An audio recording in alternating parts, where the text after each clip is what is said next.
ప్రభునందు ప్రియమైన దేవుని బిడ్డలందరికీ శుభాభివందనాలు తెలియజేస్తున్నాను. ఆయుష్ ఆరోగ్యాన్ని ఇచ్చి ఉదయకాలంలో ప్రభును స్తుతించు భాగ్యాన్ని దయచేసిన దేవునికి స్తోత్రం కలుగును గాక. జాగ్రత్త పడుడి, మెలకుగా నుండి ప్రార్థన చేయుడి. మార్కు సువార్త 13 ప్రార్థన. కృపగలిగిన మా తండ్రి దయగలిగిన ప్రభా, ఈ ప్రార్థనలు ఏకీపిస్తున్న నీ బిడ్డలందరూ మెలకుగా ఉండి ఆలోచన కలిగి ప్రార్థన చేయుటకు నువ్వు సహాయం చేయండి. ఈ ప్రార్థనలు ఏకీపిస్తున్న నీ బిడ్డలను నిండారులుగా దీవించండి.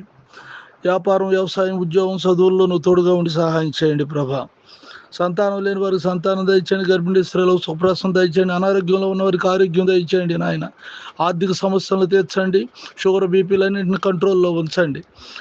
డిఎస్ రాయబోతున్న నీ బిడ్డలను నాయన చక్కగా పరీక్షలు రాయటకు సహాయం చేయండి. నా తోటి సేవకులైనటువంటి వారు నా ప్రభ ఆయా స్థలాలు చేస్తున్న పరిచర్యను దీవించండి. నా దేశాన్ని రక్షించండి. నీ రాకడ కొరకు సిద్ధపరచండి. కృపతో నిమ్మని యేసునామమున ప్రార్థిస్తున్నాను తండ్రి, ఆమెన్. తండ్రి అయిన దేవుని దయ, ప్రభువైన యేసుక్రీస్తు వారి కృప, పరిశుద్ధాత్మకు సన్నిధి నిత్యం తోడేయును గాక. Amen, amen, amen.